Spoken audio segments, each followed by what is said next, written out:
एक तो पाकिस्तान में एक बहुत बड़ी खबर चल रही है, मैं पहले आपको शेयर कर दूं। पाकिस्तान का मीडिया उसकी हेडलाइंस के पट्टे चला रहा है, तमाम जो मीडिया की वेबसाइट्स हैं उनके ऊपर उनको फैलाया गया है।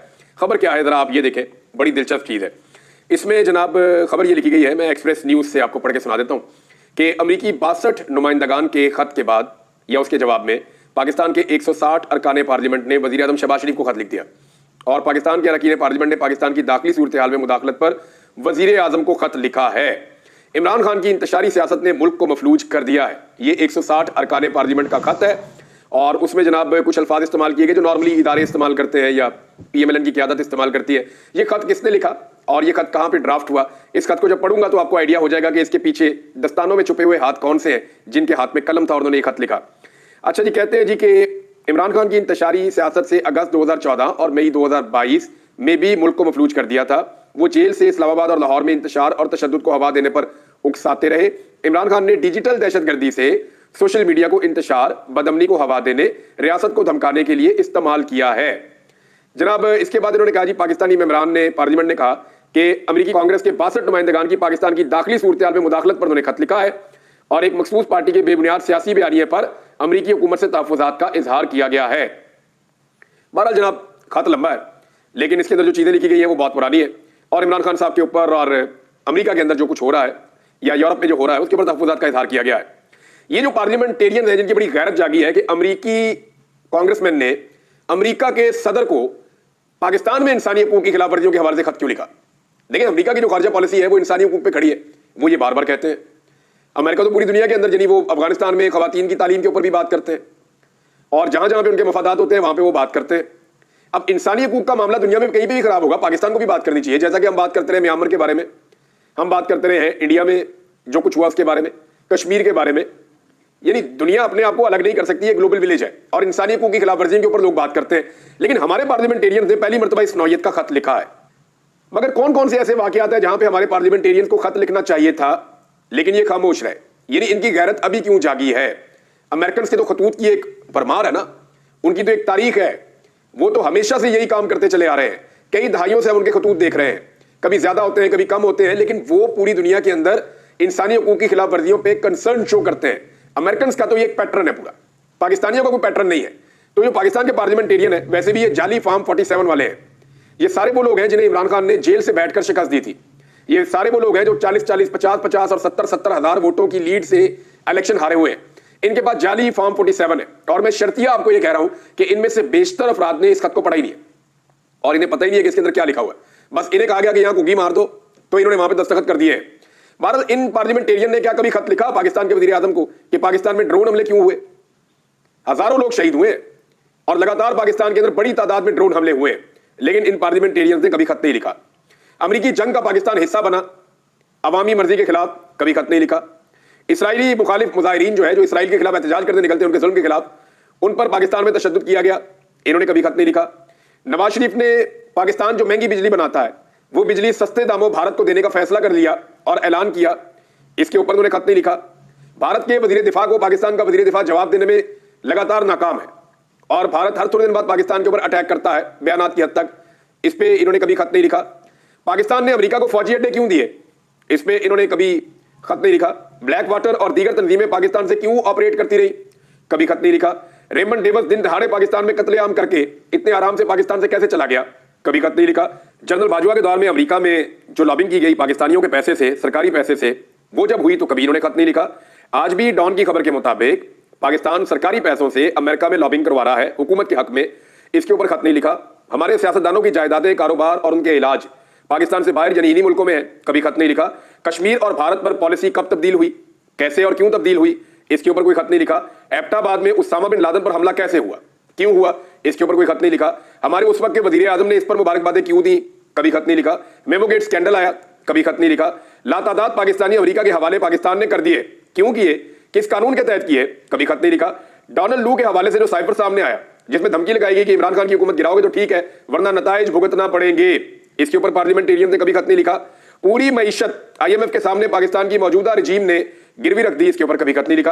अरशद शरीफ को कीनिया में कत्ल कर दिया गया, कभी खत नहीं लिखा। नवाज शरीफ ने मुंबई हमलों की जिम्मेदारी पाकिस्तान पर डाल दी, कभी खत नहीं लिखा। पनामा और दुबई लीक्स में अरबों डॉलर पाकिस्तानियों के निकल आए, कभी खत नहीं लिखा। ये वो सारे मामलात हैं जिनके ऊपर खतूत लिखने चाहिए थे पाकिस्तान के पार्लियामेंटेरियंस को।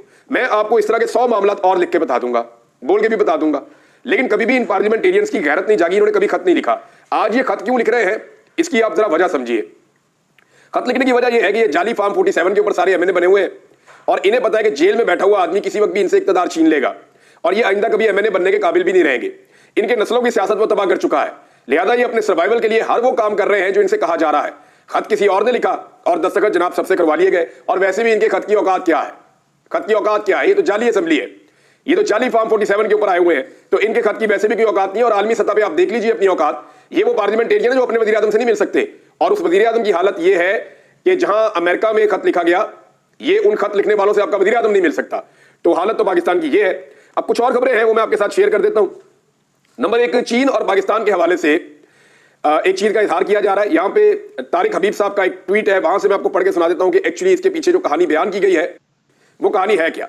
ये कहानी जो है वो जर्नलिस्ट ने तारिक हबीब साहब उन्होंने बयान की है। इससे पहले ये कहानी जो है वो मैंने सुनी नुसरत जावेद साहब से भी। तो हुआ ये कि प्रोग्राम ऐसे बढ़ा पाकिस्तान का कि चीन के साथ भी ताल्लुकात खराब कर दिए। इसहाक डार साहब को ये लगा कि शायद जैसे पाकिस्तानी हमारे गुलाम है, ये चीनी भी हमारे गुलाम है। अब हुआ ये कि एक थिंक टैंक ने चीन से ताल्लुकात के हवाले से प्रोग्राम मुनक्कद किया था और इसमें चीन के सफीर को भी बुलाया गया था। इस प्रोग्राम में मेहमानों के ख्यालात के इजहार के बाद आखिर में जनाब सबसे इसहाक डार साहब की तकरीर रखी गई थी और डार साहब समझे कि चीनी भी हमारे गुलाम है। डार साहब ने अपनी तकरीर में कहा कि पाकिस्तान और चीन की दोस्ती इतनी मजबूत है कि चीनी सदर ने हाल ही में शहबाज शरीफ से मुलाकात की है और एक बात कही है। उन्होंने कहा कि पाकिस्तान के अलावा दुनिया में किसी भी मुल्क में अगर चीनी बाशिंदों को नुकसान पहुंचेगा तो चीन इस मुल्क में सरमायाकारी नहीं करेगा और ना ही इस मुल्क के साथ ताल्लुकात को फरोग देगा। सिर्फ पाकिस्तान को चीन की इस पॉलिसी से इस्तिस्ना है, यानी पाकिस्तान में चीनी मरते मर जाए तो यहां पे चीन की पॉलिसी नहीं बदलेगी। यहां पे चीन जो है वो पाकिस्तान के साथ ताल्लुकात भी रखेगा और सरमायाकारी भी करेगा। बेशक चाइनीज मरते मरते रहे, लेकिन बाकी दुनिया में अगर चाइनीज के साथ कुछ होगा तो चीन की पॉलिसी है कि ना सरमायाकारी करेगा और ना ताल्लुकात रखेगा। ये इतना बड़ा दावा कर दिया इसहाक डार साहब ने बगैर पूछे। डार साहब की तकरीर के बाद जो है प्रोग्राम खत्म होना था, मगर चीनी सफीर ने इजाजत लेकर दोबारा स्टेज पर आए और वाज़ेह अल्फाज में कहा कि चीनी सदर ने अपने मुल्क के बाशिंदों के तहफ़्फ़ुज़ के लिए किसी इकदाम से गुरेज नहीं करेंगे और इस हवाले से जो पॉलिसी होगी इससे किसी भी मुल्क को इस्तिस्ना हासिल नहीं है। यानी इसहाक डार साहब का दावा उनके प्रोग्राम समेत वार दिया चीन के सफीर ने। एक तरफ सफीर है, एक तरफ डिप्टी वजीर आजम है, तो ये आपकी औकात। चीनी सदर के लिए सबसे पहले चीनी बाशिंदों की जान है, उसके बाद कुछ और है। ठीक है, उनका उसूली मौक़िफ़ है, ठीक बात की है। तो चीनी सफीर के खिताब के दूसरे राउंड के बाद प्रोग्राम तो बढ़ गया और इसमें जनाब डार साहब का फिर चेहरा देखने वाला था, उनकी हालत देखने वाली थी। उनके चेहरे पे एक रंग आ रहा था और एक रंग जा रहा था और यानी डार साहब को लगा जैसे पाकिस्तानियों की जान सस्ती है और पाकिस्तानी मारे जाए तो कुछ नहीं होता, तो ऐसे ही जो चीनी है उनकी भी जान सस्ती है और हम उनके बारे में भी इस तरह के दावे कर सकते हैं। नाज़रीन, पाकिस्तान के दफ्तर खारजा ने इसके ऊपर हैरत का इजहार किया बाद में, क्योंकि मौके पे तो डार साहब का मुंह बंद हो गया था और पाकिस्तान में चीन के सफीर का बयान हैरानकुन है जो दोनों ममालिक के सफारती ताल्लुकात की अक्कासी नहीं करता। पाकिस्तान ने इसके ऊपर ये रद्द-ए-अमल दिया है। मरियम नवाज साहिबा ने एक और दावा कर दिया और अपने वालिद को लेकर, अपनी पॉलिटिकल पार्टी को लेकर वो बार बार ये दावा करती हैं। मुखालिफिन भी कह रहे हैं कि नून लीग की हवा चल पड़ी है, तो मुखालिफिन वाकई ये कह रहे हैं कि नून लीग की हवा चल नहीं पड़ी, नून लीग की हवा निकल गई है। नून लीग के गुब्बारे में जाली फॉर्म 47 के साथ जो हवा भरी थी पाकिस्तान के इदारों ने और सहूलतकारों ने मिलकर, वो हवा अब निकलने का टाइम हो गया है। ये गुब्बारा पंचर हो गया है और अभी कभी इस तरफ जा रहा है, कभी इस तरफ जा रहा है। इन्हें समझ नहीं आ रही कि अपने गुब्बारे को संभाले कैसे।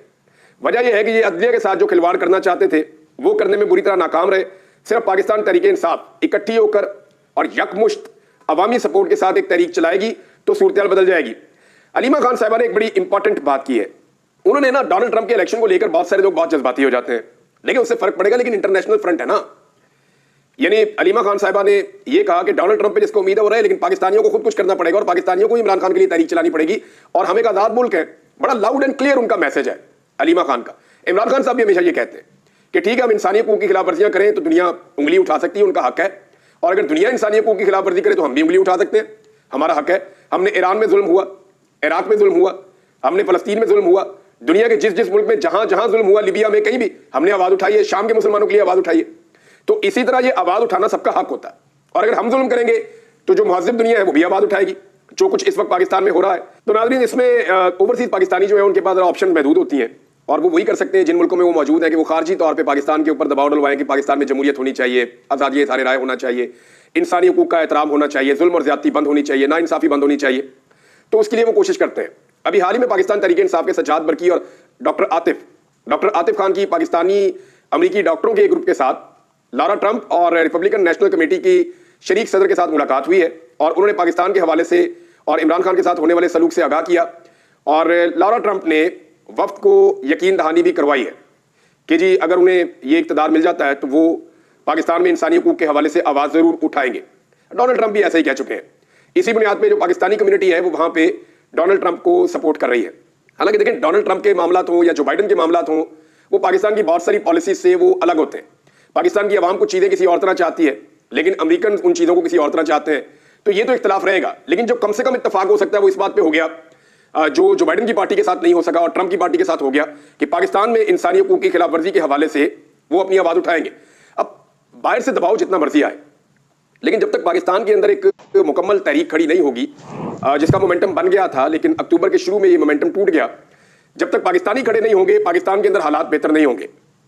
इमरान खान साहब बार बार इस बारे में बात करते रहते हैं और उनकी पार्टी भी इस बारे में जोर देती रहती है। शेर अब्दुल मरवत साहब जो है वो वापस खबरों में आ गए हैं और कुछ चीज़ें उन्होंने ऐसी की हैं जिसके बाद सोशल मीडिया के सार्फिन भी उनके ऊपर तनकीद कर रहे हैं। वजह यह है कि मरवत साहब ने कहा जी मेरे पास 30-40 वोट थे सुप्रीम कोर्ट बार एसोसिएशन के इलेक्शन में, लेकिन हामिद खान क्योंकि सामने हामिद खान का ग्रुप था तो मैंने हामिद खान को वोट नहीं डाला। इस पे सोशल मीडिया सार्फिन ये कह रहे हैं कि आपको इस बात का अंदाजा भी है कि आपने अगर वोटर्स को रोका है या अपने इन्फ्लुएंस को इस्तेमाल किया है हामिद खान के उम्मीदवार को हराने के लिए, तो आपने दूसरी तरफ फायदा दे दिया है आजम नज़ीर तारड़ साहब और एहसन भून साहब को और हुकूमत को कि उनका ग्रुप कामयाब हो जाए। अब इसमें बुछाड़ हो रही है शेर अब्दुल मरवत के ऊपर कि उन्हें इमरान खान को देखना चाहिए था। यानी बहुत सारे लोग ऐसे हैं जिन्हें लोग शक्ल से पसंद नहीं करते, बहुत सारे उम्मीदवार ऐसे हैं जिनकी लोग शक्ल भी नहीं देखना चाहते, लेकिन इलेक्शन में लोगों ने उनको वोट इसलिए डाल दिया कि उनके पास इमरान खान का टिकट था। लोगों को लगा कि यार ये जैसा भी है। शेर अब्दुल मरवत साहब के अपने वोट कितने थे, कभी वो गिन के देख लेना कि जब माजी में कभी उन्होंने इलेक्शन लड़ा इमरान खान के बगैर तो उनके अपने वोट कितने थे, तो उनके तो वोट उतने ही होंगे, लेकिन जब वो इमरान खान के टिकट के साथ गए तो फिर उनके वोट कितने बढ़ गए। तो लोगों ने उन्हें वोट नहीं डाला, लोगों ने इमरान खान को वोट डाला। तो शेर अफजल मरवत साहब ये फॉर्मूला कैसे भूल गए, बहुत सारे लोग ये सवालात उठा रहे हैं। सलमान अकरम राजा साहब ने शेर अफजल मरवत साहब के हवाले से कहा कि शेर अफजल मरवत को आखिरी मौका दे रहे हैं, अगर बाज ना आए तो कार्रवाई होगी। और यानी वो कह रहे हैं जी अगर वो पार्टी में कोई किरदार अदा करना चाहते हैं तो हम उन्हें एक मौका दे रहे हैं, लेकिन अगर उनकी जानिब से नज़्म ज़ब्त का मुजाहरा ना किया गया तो हम उनके खिलाफ कार्रवाई करेंगे। शेर अफजल मरवत साहब का जवाब भी आया, सख्त जवाब है कि जनाब मैं आपको जवाबदेही नहीं हूँ, और वो डायरेक्टली समझते हैं कि वो इमरान खान को जवाब दें। लेकिन जब आप एक पॉलिटिकल पार्टी में होते हैं, एक सिस्टम में होते हैं, तो फिर आपको उस पॉलिटिकल पार्टी की पॉलिसी को फॉलो करना पड़ता है और आपको मिलकर चलना पड़ता है बाकी सब लोगों के साथ। आप अपना अलग एक वो मामला नहीं कर सकते। लेकिन शेर अब्दुल मरवत तो फिर शेर अब्दुल मरवत है, आपको आइडिया है कि वो हमेशा खबरों में रहते हैं और तनकीद की जद में भी रहते हैं। पाकिस्तान तहरीक इंसाफ के अंदर धड़े मुख्तलिफ, कोई उन्हें सपोर्ट करता है और कुछ धड़े उनकी मुखालफत भी करते हैं, और वो ये कहते हैं कि शेर अब्दुल मरवत साहब को डिसिप्लिन के अंदर रहना चाहिए। अब ये वोट ना डालना जो है या इस किस्म का दावा करना, ये बड़ी अजीब चीज़ है। उनका एक और बयान भी आया था कि नवाज शरीफ जब तक नहीं चाहेंगे इमरान खान बाहर नहीं आएंगे, तो मैं इससे इत्तफाक नहीं करता। नवाज शरीफ साहब तो खुद पाकिस्तान से बाहर जाने के लिए जो है वो मंजूरियां मांगते फिर रहे थे, तो इमरान खान के बाहर आने का नवाज शरीफ से क्या ताल्लुक। नवाज शरीफ तो वो शख्स है जो वज़ीर-ए-आज़म बनने पाकिस्तान में आया, लेकिन बड़ी मुश्किल से एक फॉर्म 47 उनको मिला जिसपे वो MNA बने, मेंबर कौमी असम्बली। तो मुझे लगता है कि शेर अब्दुल मरवत साहब बाज़ औक़ात ऐसी चीज़ें कह जाते हैं जिसके बारे में शायद उन्होंने सोचा नहीं होता कि इसका इंपैक्ट क्या आएगा।